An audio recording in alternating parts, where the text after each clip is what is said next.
He's working really hard for us. Everyone is considered a suspect. Kung di ako, edi sino? Anak, pagpasensya mo na yung papa mo. Tatakot lang yun para sa'yo. Pero hindi sa lahat ng pagkakataon dapat mong iasa sa bat. Pero alam mo, tama ka nga. The tables can turn. Always be ready. Our boss needs you. Meron daw siyang bagong lead para sa kasong hawak natin.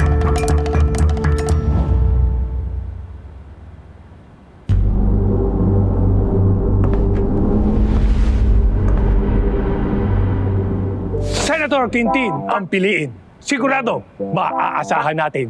Sa serbisyo, hindi kayo mabibitin. Win na win ang bayan natin.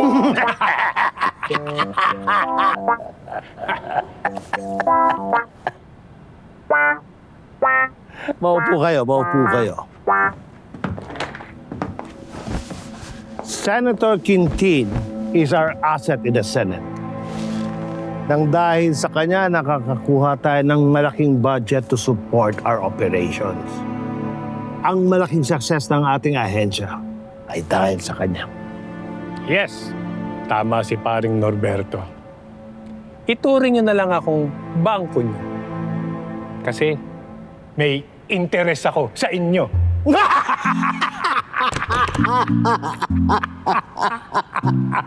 That's a good one, Senator. Bangko, tapos interest. Very funny. You know, marami din akong bangko jokes. Oh. But I'm saving it for the future.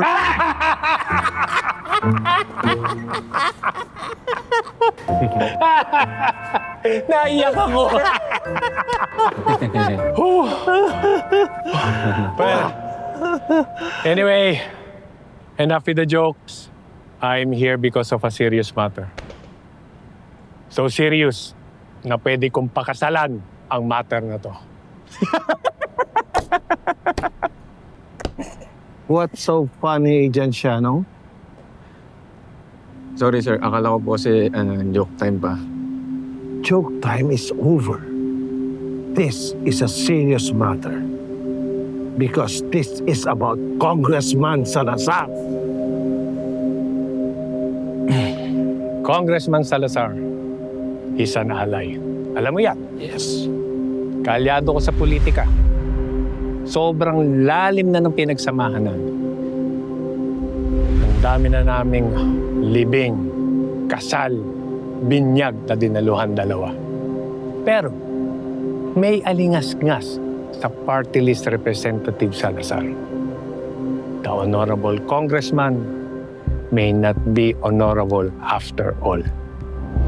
Ang totoo, ang tinatawag nilang the good congressman ay nagpapanggap lang na siya ay anti-crime advocate. Pero ang totoo, siya ay isang leader ng lokal na sindikato na tinatawag na Sinigang Cartel. Tinawag itong Sinigang Cartel dahil maraming rekados na timpla ang grupo nila. Politiko, businessman, at street operators. Kaya nang dumating ang Moraviano sa bansa, this group was threatened. And Congressman Salazar tried to undermine the Moravianos by using his power and influence in Congress. Ang resulta, pinatahimik ng Moraviano si Salazar. Ngayon, I'm afraid na may paparating na gera sa dalawang malalaki at bayolenteng sindikato. Moraviano on the other hand, Sinigang Cartel on the other one.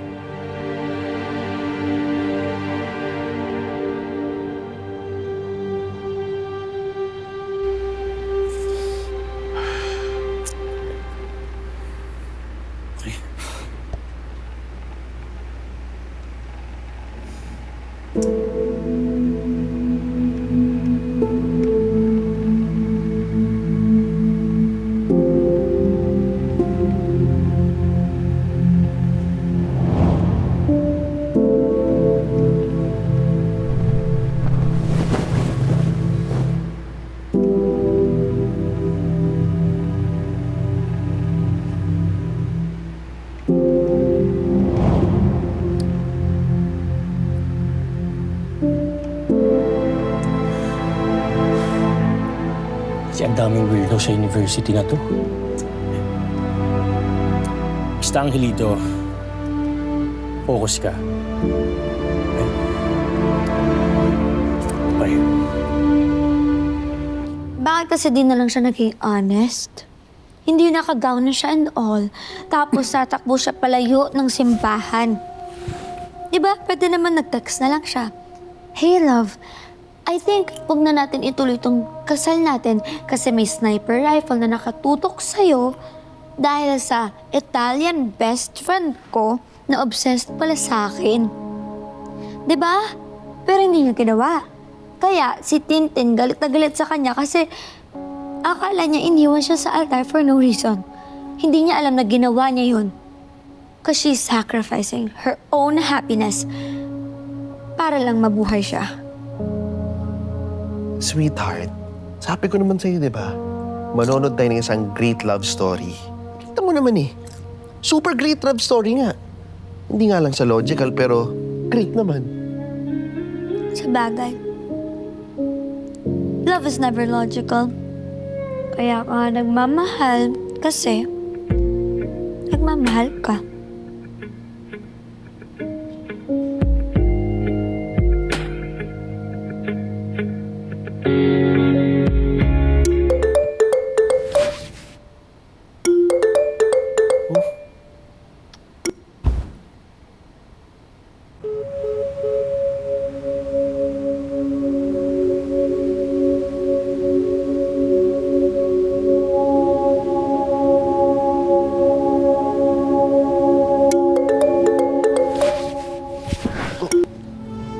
Hello? Who's this?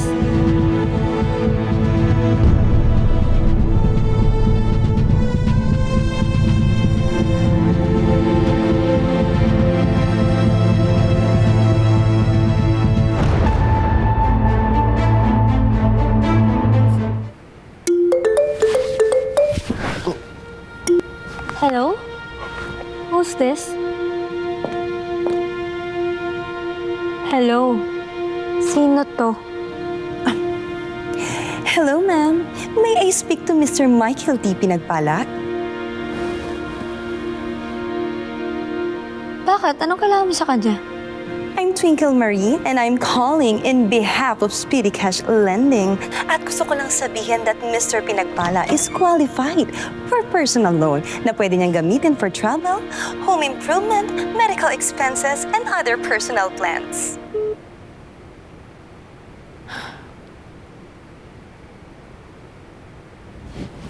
Bukas na lang tayo magkita. Ha? Ha? Hala, bakit?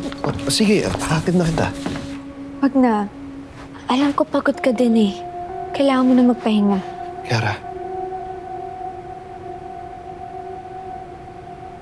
Sorry.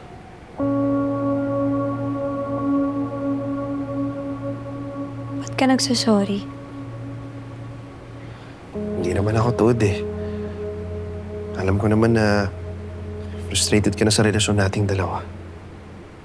Tama ka naman eh. Ang dami-dami kong inisip, ang dami-dami kong ginagawa. At ang nasasakripisyo ko, ikaw.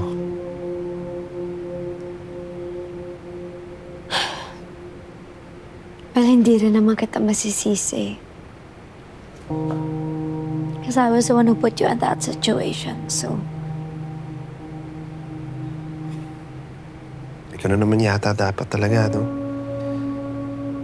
Hindi natin madidiktahan ang tadhana kung sino makikilala natin sa buhay.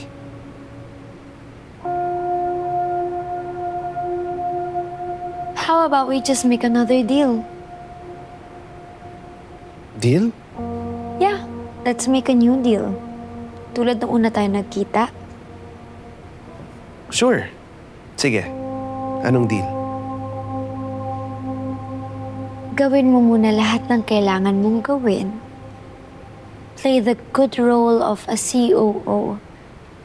Na hindi mo na muna ako kailangan isipin. Pero, kapag tapos ka na, kapag okay ka na, you'll take me all over the world. Lilibutin natin yung buong mundo na tayong dalawa lang. Deal? Deal.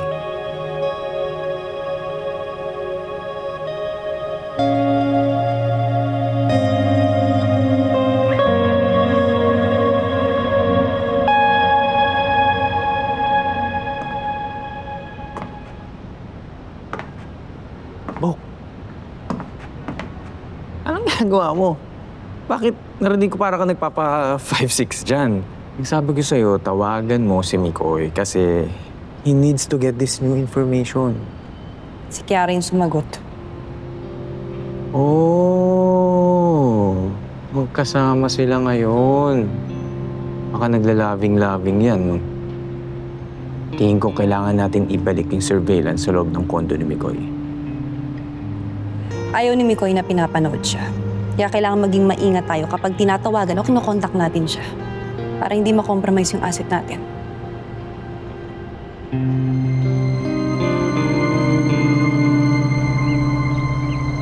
Thank you so much, Angelito. Until next time, brother. You're the best. Tara.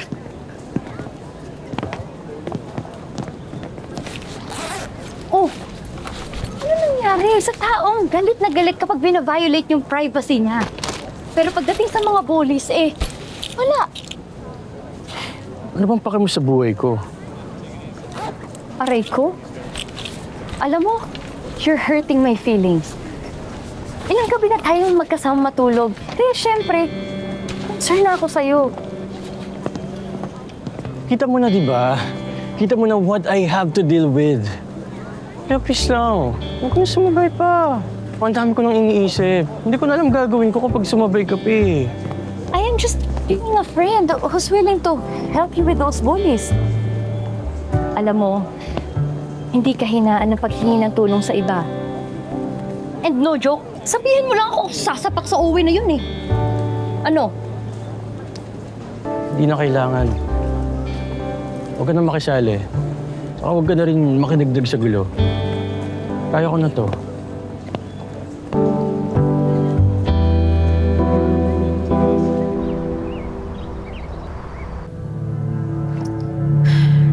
I'm ready.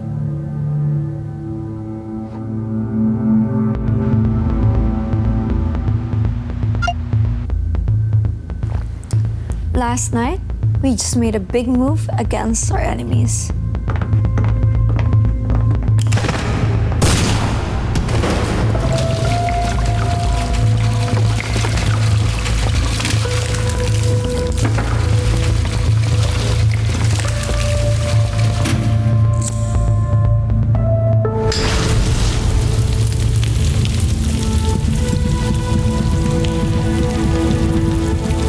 We basically destroy their operations overnight to send a message not just to our rivals but to everyone else. Moraviano is here, and they better stay out of our way. We underestimated the Moravianos. Akala namin na ang Pilipinas is just one of their many branches. Mas ambisyoso pa pala itong mga Moravianos. Natatandaan mo ba si Congressman Celestino Salazar? We have a very reliable source na nagsasabi na kaya siya pinatay dahil hindi niya inimbestigahan ng mga Moraviano. Literal na siya ang karibal nilang sindikato. And apparently, our good congressman here is a leader of rival gang. Ang pangalan ay Sinigang Cartel. Sim?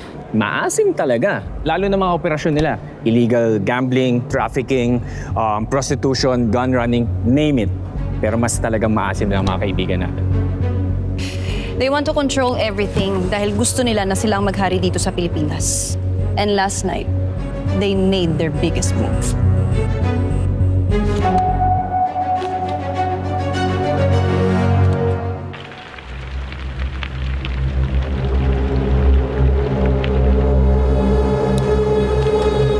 Sino ang gumawa niyan? Ang mga bagong salta, mga tagalabas. They go by the name of Moraviano. We will make them pay. At may interest pa. Pero bakit gusto nila maghari dito sa Pilipinas? Well, in recent years, there's a heavy crackdown sa mga organized crime sa Europe. Kaya mas naging mahirap ang buhay nila sa Prague or the whole Czech Republic. Gusto nilang ilipat ang operasyon nila dito. Dahil dito sa Pilipinas, mas madali ang buhay nila.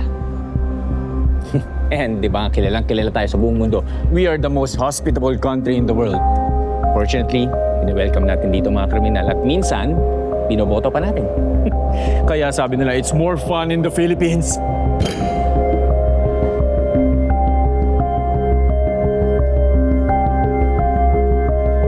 Tenitenim informata.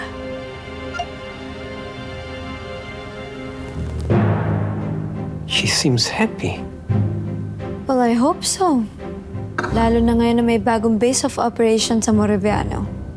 I think we should celebrate. I think so too. Why don't we throw a party? Party? Hindi lang para sa'yo. Party din para kay Mikoy. He has been working so hard at Vertex. Kaya, it deserves to be celebrated too. Well, I think magugustuhan niyan, Papa. And it's not only for that. It's also to let the whole world know that my daughter is now in a relationship. That she has finally found the right man for her.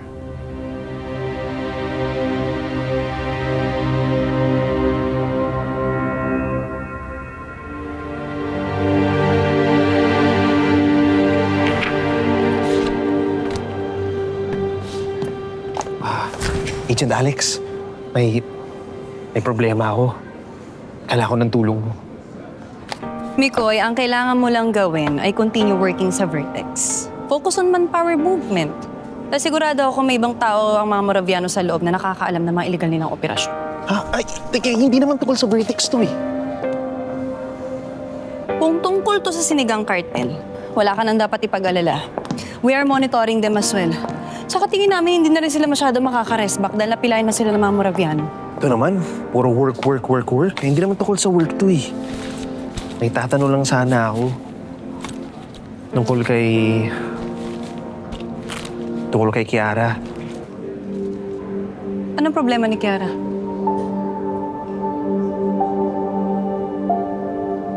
Puro mali-mali yung plates ko. Kala ko ba matalino ka, ha? Kala ko ba magaling ka? Eh bakit puro pasang away nakuha ko? Sinabutahin mo yung grades ko? Wala na rin kasi ako masyadong oras. May mga requirements di kasi akong tinatapos. Hoy, wala akong pakialam sa requirements mo.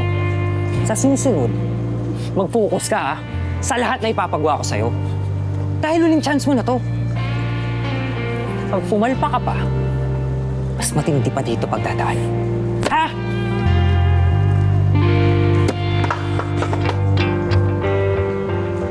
Alis! Bilis! Bagal! Bilisan mo! Ano sinabi? Ay, baka talaga. Kakastress yung mukong ngayon. Excuse me nga. Gusto ko lang sabihin sa inyo, natigilan nyo na sa Angelito. At mula ngayon, ikaw na mismo ang gagawa ng coursework mo. At wala ning isa sa inyo ang pwedeng mambuli sa kanya. Naiintindihan ninyo, ha? Ano ka ba?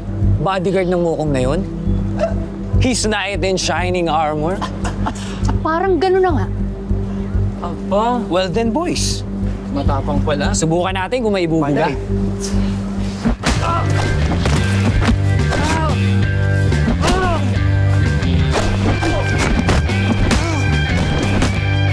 Ano? Ikaw? Lalabang ka, ha?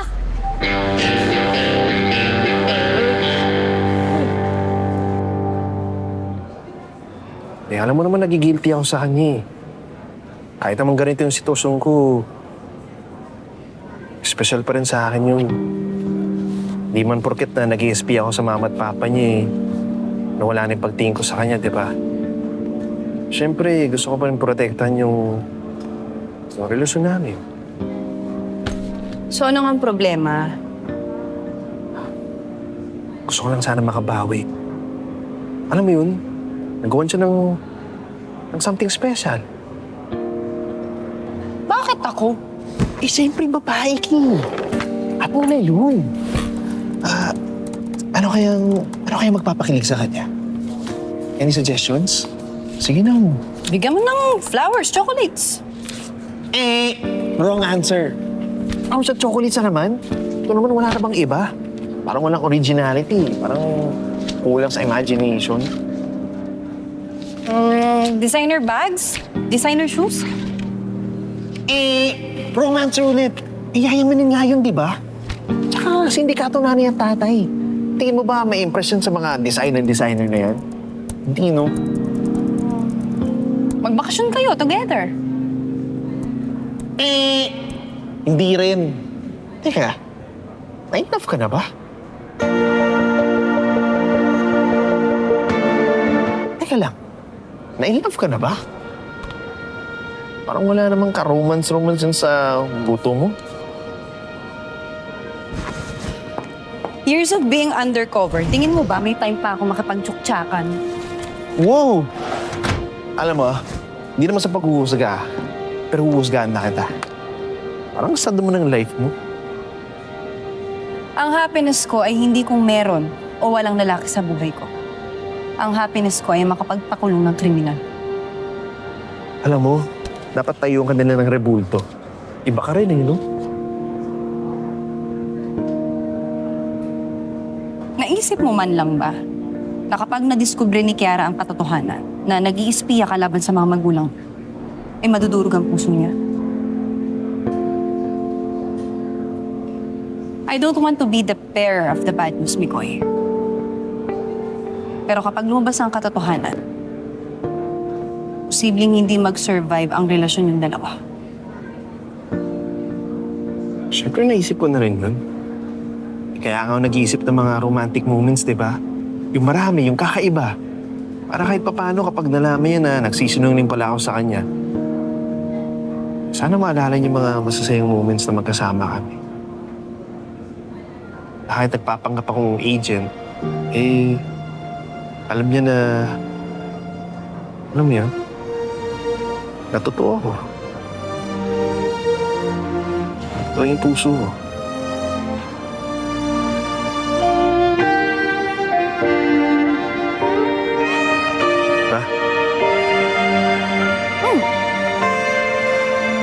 Nanonood ka ba ng K-drama?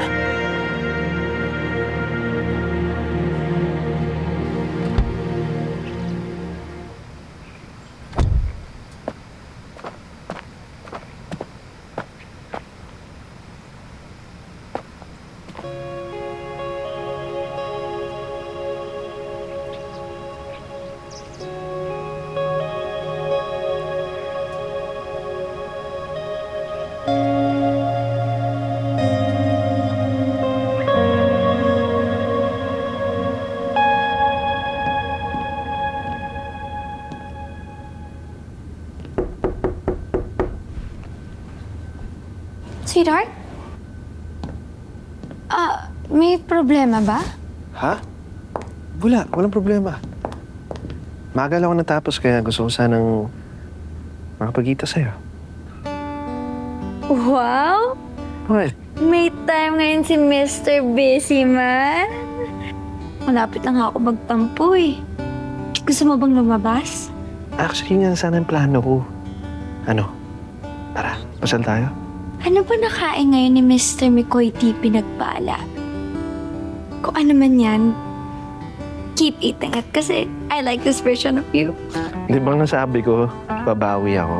Pero totoo naman na malaki na atraso ko sa'yo eh. Dahil wala na ako ng oras para sa'yo. Baka naman masanay ako ah. Ano, tara?